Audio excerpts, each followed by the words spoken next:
Come on, put those hands together for Jesus. Celebrate the Lord God Almighty. Celebrate Jesus. Celebrate Jesus. Celebrate Jehovah. Celebrate Jesus. He's worthy, He's worthy, He's worthy, He's worthy, He's worthy. He's mighty and greatly to be praised. Thank you, Spirit of the living God. Thank you, Jesus. Bless you, sir. God bless you. Hallelujah. You may be seated. I am honored to be introducing the first, oh no, I was about to say the first lady to minister today, but Reverend Emily was here earlier. Hallelujah. But this is a close family friend to the church, to the ministry, to my husband and I. Please welcome to the podium Mama Mrs. Pastor Mbuyane. Hallelujah. Put your hands together for the dear woman of God. Hallelujah.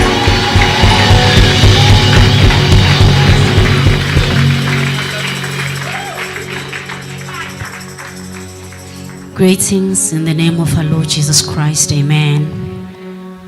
We'd like to greet all the ministers of the gospel in the house, all leaders in the body of Christ at large. We'd like to honor Dr. Tony. We'd like to honor Pastor D. We thank God for this opportunity, and we believe that the Lord will help us and He will bless you and ensure that the burdens that are in your heart, you will live to see the manifestations even through your children. That which you conceived from the Lord will ensure that you do not depart without seeing the manifestation of that. So Father, even now we have come. Sabele simantila arusimentele sunakapaya.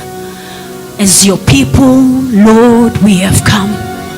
We have come that iron may sharpen iron. Kabele simale alu semele saya arupele semele tepali kosaya. We have come that we may hear proclamations from the throne. Simalele akupepile sumela saya. We have come alepila saya, like David our forefather, that our souls may drink. Ali sabile taya apeli mele sababapo adile amante dele sibe. We have come that we may lift your name on high. Amale samamamile sapela. And that we may offer you what angels cannot offer you. Abimale sala, abile mele sala.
Lord, we have come.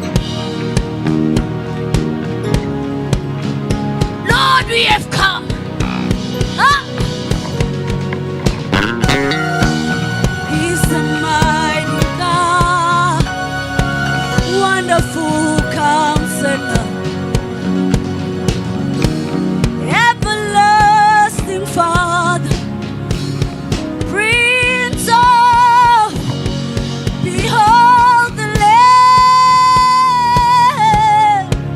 behold the Lamb upon the throne, behold the Lamb. Oh, Jesus.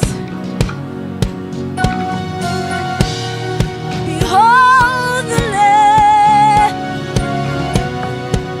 behold the Lamb, behold the Lamb, behold the Lamb, Lamb of God, oh, Lamb of God, is the Lamb of God.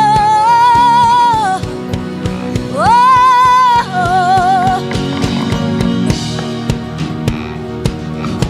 oh, my. Sunemane, oh, my man, yeah. Oh, my nina, oh, my man, yeah. Oh, my man, oh, my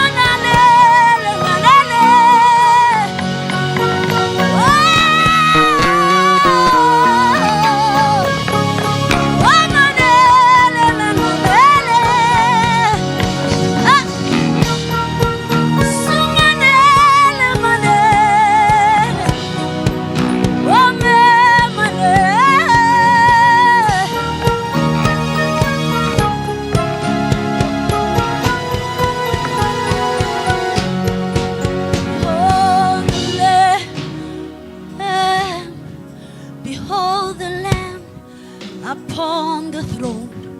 Behold the Lamb. Behold the Lamb, El Gibor. He is a mighty God. He's a wonderful counselor, everlasting Father.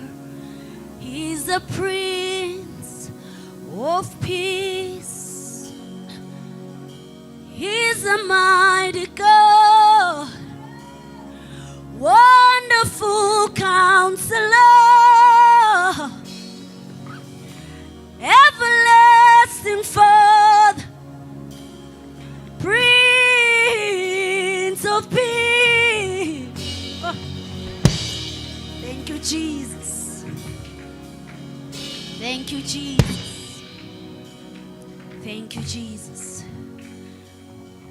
We may take our seats in the name of Jesus. Lord, we bless your name. Lord, we bless your name. We bless your name, oh God.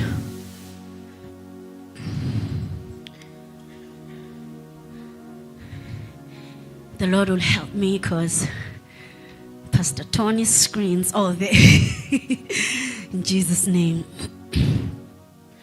So it is in strategic and prophetic meetings like this one that it becomes important not only to proclaim the speakings of the Lord, but also to teach. It becomes important to teach the speakings of the Lord for a season, because when they are only declared, when they are only proclaimed, we receive them with excitement, but very soon they dissipate in our hearts and we don't really know what to do with them. You see, when we look at the young prophet and the old prophet, it's symbolic of two generations where the speakings of the Lord are not the same, where the realities and the doings of the Lord are not the same. It comes a time where the Lord wants to pioneer something using the young generation. Some other times we call it the Joshua generation. And it will mean that for the young prophet, the generation of the young should have the mind of pioneering and not having reference from the old. Because the old have walked their paths. They formed philosophies that if you refer to them, you will not be able to cross over Jordan. So the Lord gave me a scripture. Exodus 13 verses 18. It's from August. It was from August when we were driving to church. I began to see a V formation of birds flying over us. I noted it quietly, and the spirit in me said, note it. In fact, study it. And shortly after that, probably after 3 weeks, I saw them again. This time around, I told my husband, do you see that? Remind me. The Lord said I must study it. It's not just an occurrence, but it is the speaking of the Lord. It happened the third time.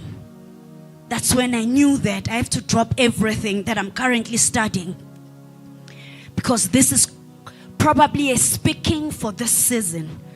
Then the Lord gave me Exodus 13 verses 18.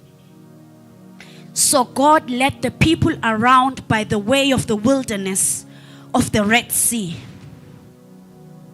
And the children of Israel went up in orderly ranks out of the land of Egypt. We see Israel in a season of transitioning. This is the same Israel that has been in the season of slavery for over 400 years. But now the Lord is transitioning them into a season actually of revival. Because if you remember very well, the season in the wilderness is the season where God drew closer to them. That's when, as Pastor Tony said, they saw the Red Sea part. They had not seen that in 400 years. Such mighty workings of the Lord. It is the very same season that the Lord descended upon Mount Sinai. It's a revival for Israel. The Lord has not drawn this close to them in a very long time. It's the same season that manna fell down from heaven and they partook of it. It's the same season that the pillar of fire by night and a cloud by day traveled with them daily. It's a season of revival. It's a season of the manifestations of the Lord. And so the Lord is transitioning them from Egypt into such a season. And the Lord said that this is exactly symbolic of the church in Africa, even in South Africa. You are in a season where I'm transitioning you, because if you have read our history correctly, we received the gospel, particularly South Africa. It was by Jan van Riebeeck in 1652. This is the same man who pioneered the colonial system, which brought the people into slavery, even bondage. So you can understand the texture of the Christianity that was pioneered from 1652 until our age. As Pastor Tony said, it has many a times been referred to as the gospel of the whites. Because for us, it came by the whites. And so it has always been associated with the era of slavery. And so the Lord says that it is time, through this generation, that I transition you from the Egypt era, the slavery era type of Christianity, to an era where you'll be a people who will encounter me and know that this is the Bible of a living God. It's an era the Lord is transitioning us into, an era of such a revival where we will know our God for ourselves and we will testify of Him. Trying to move fast because we have a lot to cover. But you see, we've been feeling the birth pangs of this revival. We've been seeing signs. But we are fully aware, we are also fully aware that we have not yet experienced the things that the Spirit revealed pertaining to the season of revival, the things that we must see. And so as intercessors, we begin to draw to the secret place and begin to say, Lord, speak. How should we position ourselves? What are the demands of the season? What exactly should we do? How should we position ourselves? What is it that must be done so that the cup is filled and the scales are tipped? What ought to be done? And as I was engaging in such, then the Lord brought this scripture, the Exodus 13:18, and the vision of the V formation of the birds. And so we read, it says, and the children of Israel went up in orderly ranks out of the land of Egypt. This scripture says Israel went up in orderly ranks out of the land of Egypt. It means one of the protocols that must be observed or must be in place if a people are transitioning from one season to another. If a people are transitioning from the old to the new, one of the protocols that must be observed is orderly ranks. And that's what the birds were revealing. When I did my study, most of the time when they are migrating from seasons or migrating for long, they'll take up the V shape, the V formation, and that's how they will take off. The reason why they take off in that manner is because as they fly, there is energy efficiency. The other birds fly on the strength on the one who's forward. And when he gets tired, all the birds are effective in the flying mechanism. So any bird can take the front part and begin to feed the entire camp. So scripture in Proverbs 30:27 says, the locusts have no king, yet they all advance in ranks. The locusts have no king. They have no commander. They have no instructor. Yet they organically observe the law of advancement, the law of transition, and the law of corporate progression. And that is they advance in ranks. But we having a king, we have not so learned the law of advancement. And if we have not learned such fundamental protocols, it will mean that we will see it from afar, but we will not enter. Because there was a way in which we must advance, we must transition, we must progress from where we are. So the concept of orderly ranks is foundational and divine. It did not come by the creativity or intelligence of man.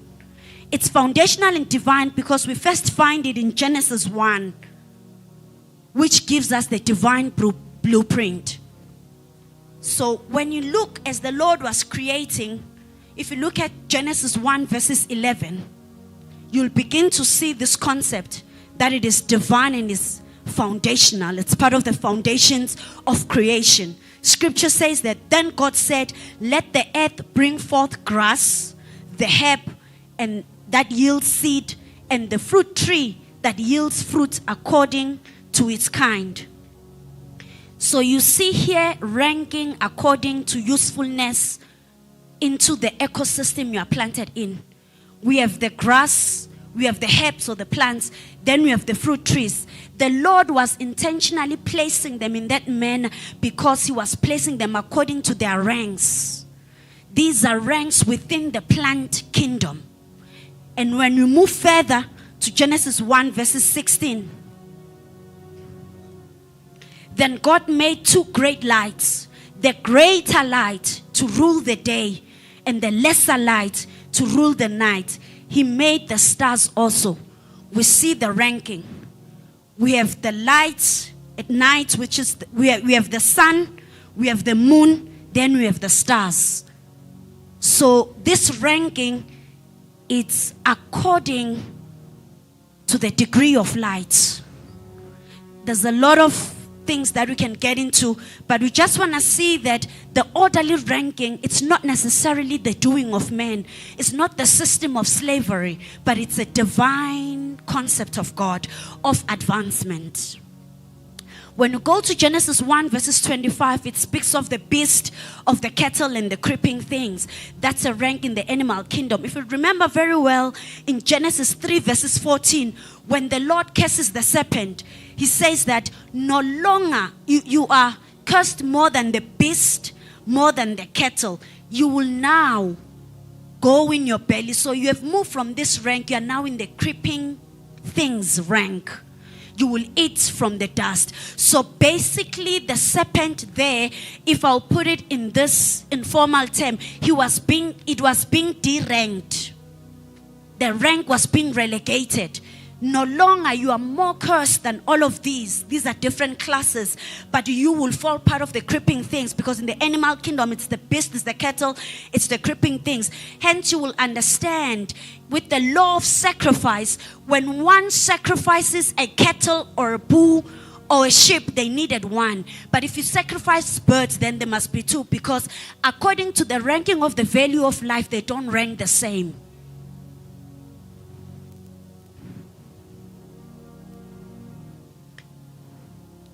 So now, in order for us to understand the transition of Israel from Egypt into the wilderness, what kind of rankings did they observe? Because scripture is giving us the revelation that they did that in orderly ranks.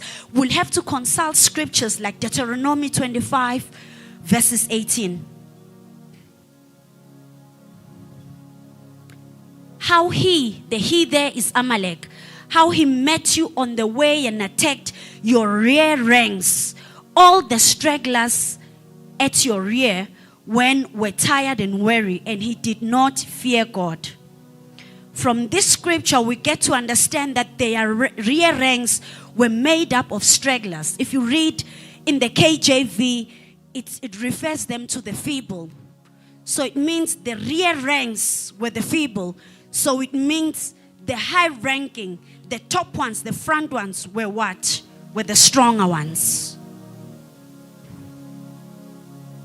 In fact, when you look at the phrase orderly ranks in Exodus 13:18, it's the word in Hebrew, chamosh, meaning arrayed in battle. So that's how they transitioned. Arrayed in battle by fives. So then the Lord took me to say there are different classes and categories in which the church should be ranking in. However, as the church today, we are not able to observe the orderly ranks that will enable us to transition into the next season of the revival we are crying for, because the church in its majority is occupying the rear ranks. And another reason is the one of this theme. Those who are meant to be at the front, the old ones, the ancient ones in the camp, the seniors, the leaders, have been defiled. They have been defiled. And so the Lord, from us, He would want to strengthen us and teach us, so that the people from the rear ranks will begin to increase in rank, and we become ranking worshippers, and we become ranking warriors, and we become ranking according to the order of light. You see, if you study the life of Daniel, the reason why he became one of the ranking men in the kingdom of Babylon was because of light. It was not because he had strength. It was not because he had authority. It was not necessarily because of the value of his life. Those are the different classes, how I'd wish would look into them according to scripture. so that we can see the different classes. When we speak of ranking, we are not only speaking in terms of power. When you look at 2 Timothy 2 verses 20, that is ranking according to your degree of sanctification. It speaks of a vessel that is honorable. It speaks of gold. It speaks of silver. It speaks of wood. And it speaks of clay. Then it tells you that if you want to be honorable, also cleanse yourself. So it means the gold is not honorable because of gold, but it's a symbolism of the degree of its sanctification. John the Revelator was ranking in that class, because scripture in Psalms 24 says that who may ascend unto the hill? He that has clean hands and a pure heart. And scripture comes and say to John, come up hither. Somele sikapela. It means he was a man who is a gold vessel, worthy to ascend. Are the men ranking in a class? When the Lord is looking for a gold vessel, are the ranking men as far as sanctification and purity is concerned in our midst? Because if there are none, we will not be able to tap into the mysteries of the kingdom. And Jesus had said that the mysteries are for us. But are the ranking men as far as the degree of sanctification is concerned, that will be able to ascend into the hill of the Lord and be able to sit with the ancients and understand the mysteries that are hindering us as a generation to see the signs and the wonders that Israel saw in the wilderness? Are there any men in our midst who will be ranking warriors like the warriors of David? Shamele Sila, Akapila, Simele Taya. These were not born ranking warriors. But after David was done with the men, these were men who gave themselves to the process of the making. Selile Akupe Sala, Rabeles. But the old prophet has come to our generation and said there's no need to war again. Jesus,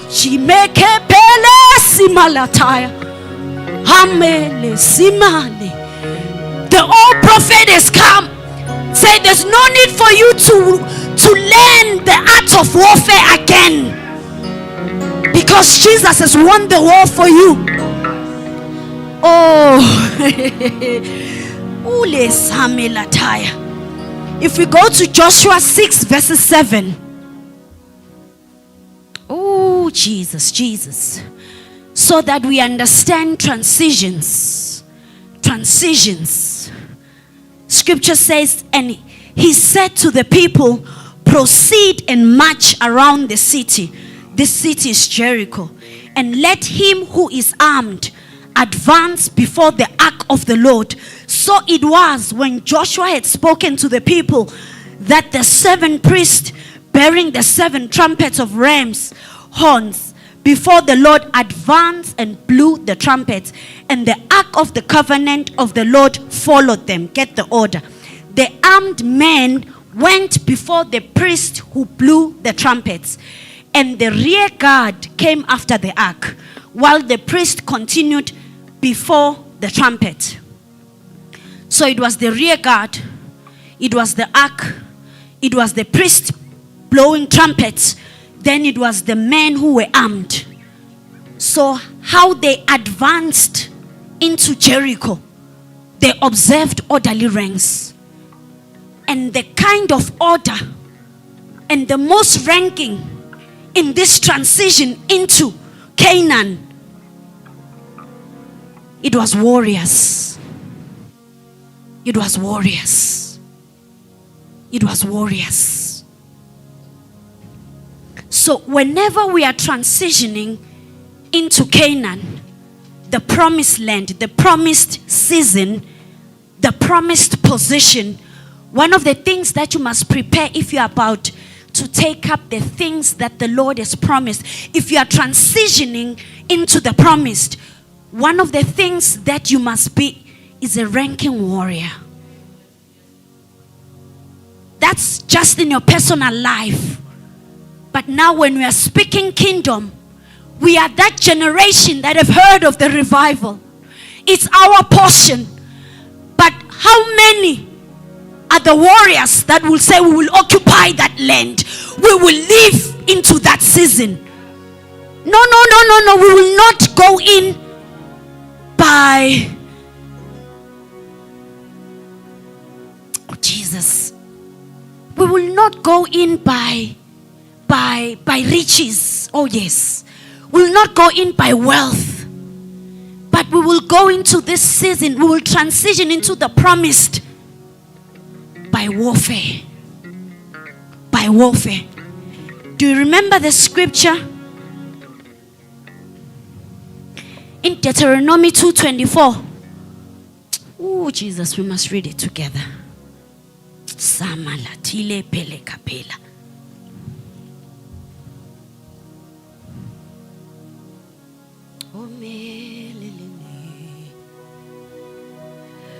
The Lord says, rise, take your journey and cross over the river Arnon. Look, I have given into your hand Sihon the Amorite, king of Heshbon, and his land. The Lord says, I have given you Sihon and I've given you his land.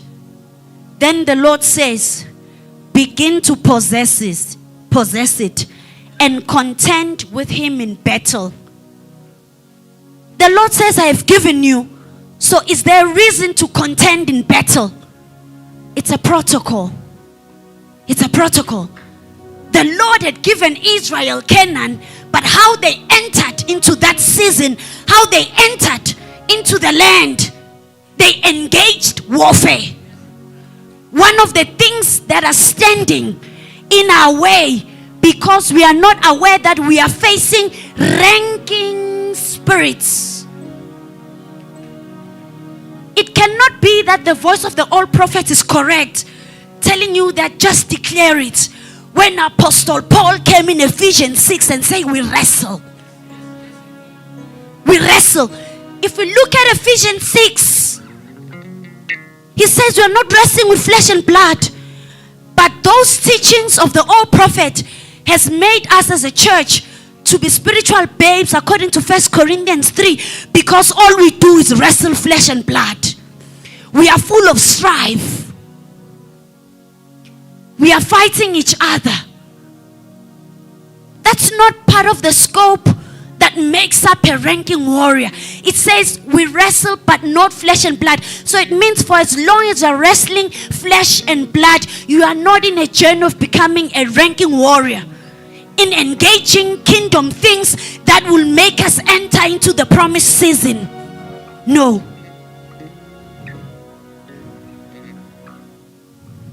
Oh, Tsimela Saya.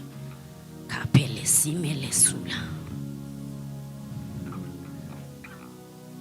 So the thing about warriors, if we are to transition into Canaan via the city Jericho, the Lord in our midst will need to raise, firstly, ranking warriors. Because in this case, you can see that the worshippers were only backup to the warriors. There are certain transitions.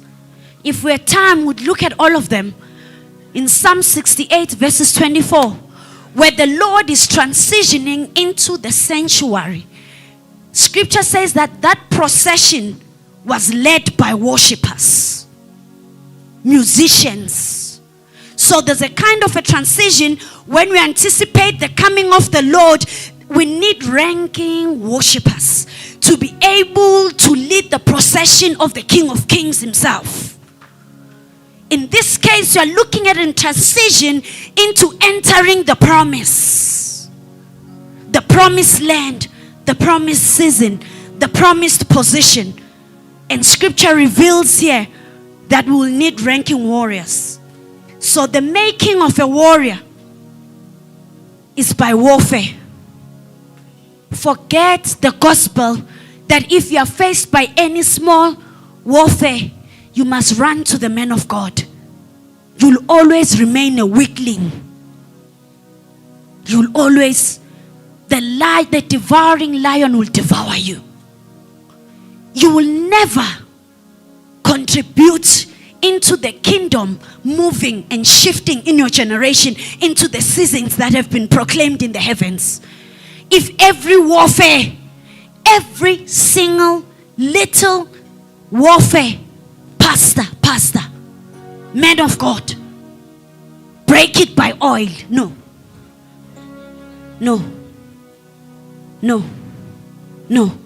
You see, I'll give you two things that makes up for a ranking warrior. One of them is the number of wars you have won. The women sang and say, Saul slain 1,000. But King David, is a prince in war. He has slain 10,000.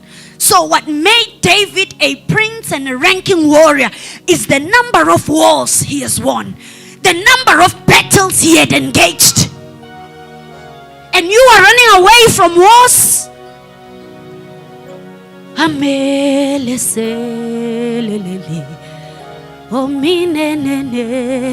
We must do a clean job.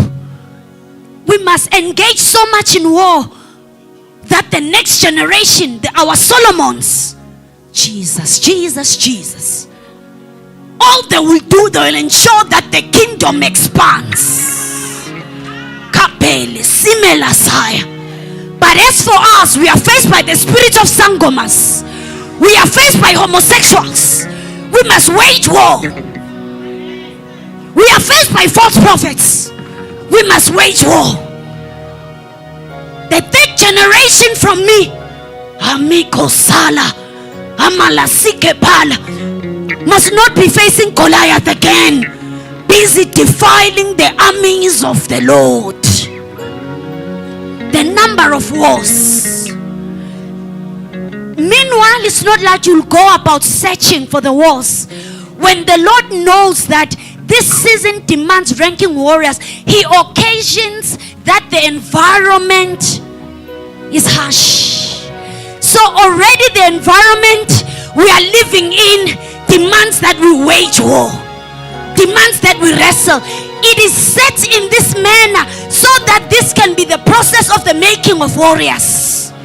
But you are running away from the field.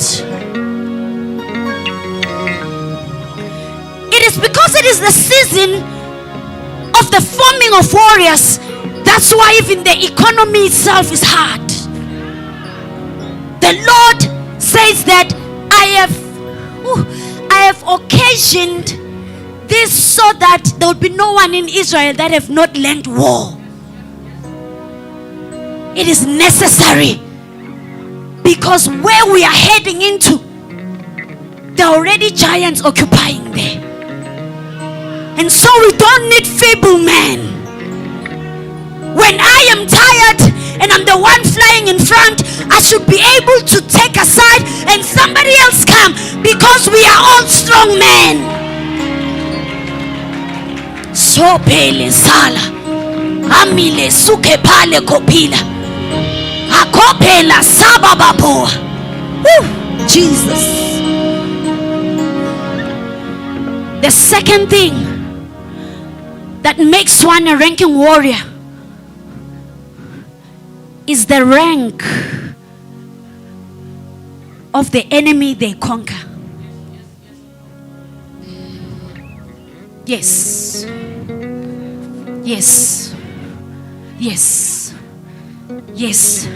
See, David fought the lion and the bear.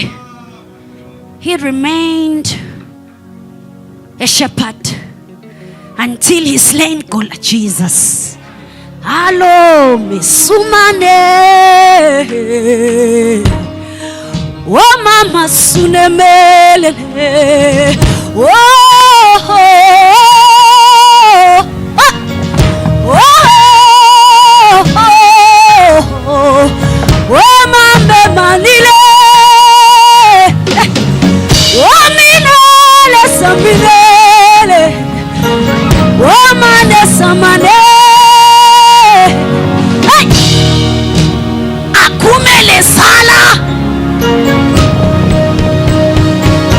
Who's gonna cut the head of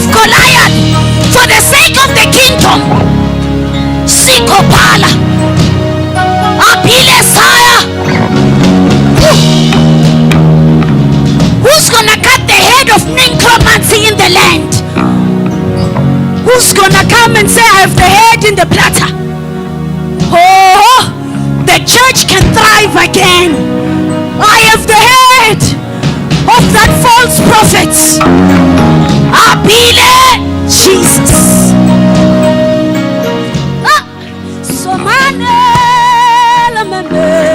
I'm going for Goliath, not my sister, not my pastor, not my brother. I'm going for Goliath. Oh, Simale Sume, oh meme, oh mama, oh minele samile.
Has got you preoccupied wanting that BMW so much.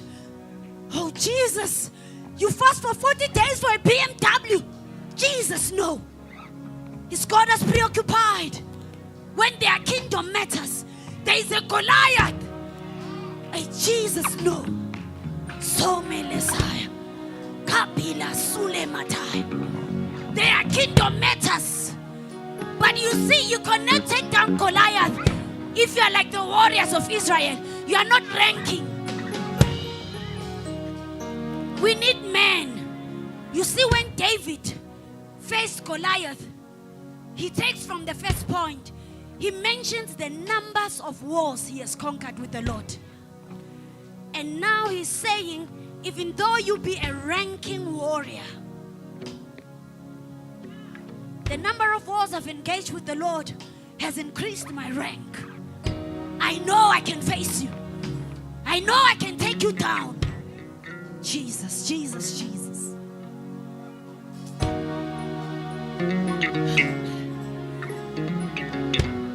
You know, some of you must start being faithful with your bloodlines. When you look at your family, there's certain spirits devouring you because of the covenants of forefathers made. Someone must take that head out. Take it out. Samelatai. Tapele sunamatai. Once you show interest beyond yourself, the Lord can trust you with kingdom matters.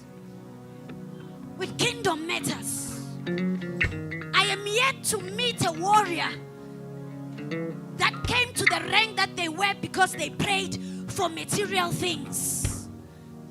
No, no, no, no, no. Warriors are made in the field. So we said the second point It's by the rank and the strength of the enemy that you conquer. Let's go back to Ephesians 6 verses 12. Apostle Paul is speaking to a people who are concerned with kingdom matters. Oh Jesus, oh Jesus.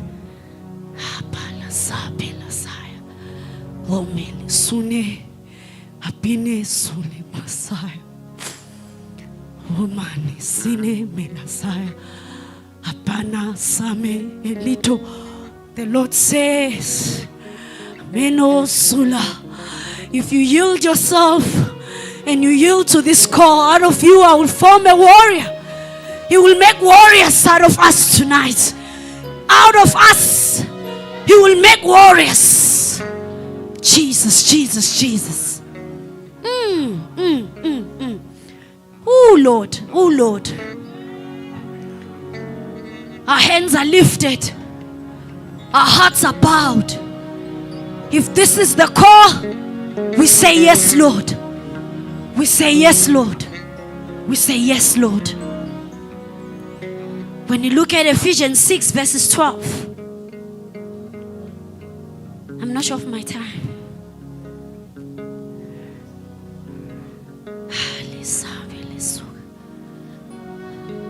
2 minutes. Okay. When you look at Ephesians 6 verses 12, Scripture says we do not wrestle against flesh and blood. So one of the things that you must note, though we're not going to get into it, if you are somehow a little bit ranking, once you begin wrestling with flesh and blood, you lose your rank because it's not part of the scorecard. So that's why many of us, we run away from gossip. When you are still, no, then it means you are not doing any spiritual business. Many of us, sorry, so I apologize. We run away from wrestling from flesh and blood because we have bigger wars to fight. Then Scripture says, but against principalities, against powers, against rulers of the darkness of the age, against spiritual hosts of wickedness in the heavenly places. As you can see, this army is orderly ranked. So when we speak of ranking warriors, we speak of people that increase in the degree of these ranks. Are you at a position now where you can face a principality? That's the one in your territory. That's the least ranking in this rank. Can the Lord, because of you, command armies of heaven that you are able to face spiritual hosts in heavenly places? You see, if we speak revival, we will need serious warriors, because the territories we want to enter and take over for the Lord, they already have principalities governing them. And they will not let go of the people. The people are captured by cultures and traditions, and you are just coming to say, just receive the Lord. No. You will have to have the strength to wage war for the souls. Oh Jesus, oh Jesus. It's okay. It's okay. We can just pray. We can just pray. The 2 minutes is over. Our 2 minutes is over. I believe you have gotten the message. You have gotten the message. One of the ways of transitioning into a promised season, the protocol of transitioning, of advancing, it's according to ranks. We must observe that.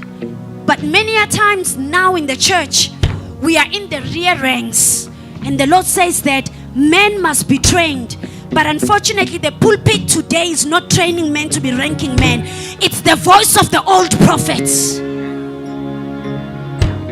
So the Lord today is saying to you, enroll, and don't feel that I'm just a young prophet. Trust the voice of the Spirit and move by it. Even though you have no reference, move by it. I remember when the Lord said we must do 10 hours, we had no reference. In South Africa, no one was doing it. Who's gonna come for 10 hours prayer? But we moved. We moved because the Lord is occasioning the fashioning of warriors, not timid Christians. Because if we are to enter the season of revival, we would have waged war with the principalities that are holding our people bound. So today, enlist yourself that the Lord will make you a ranking warrior in the name of Jesus.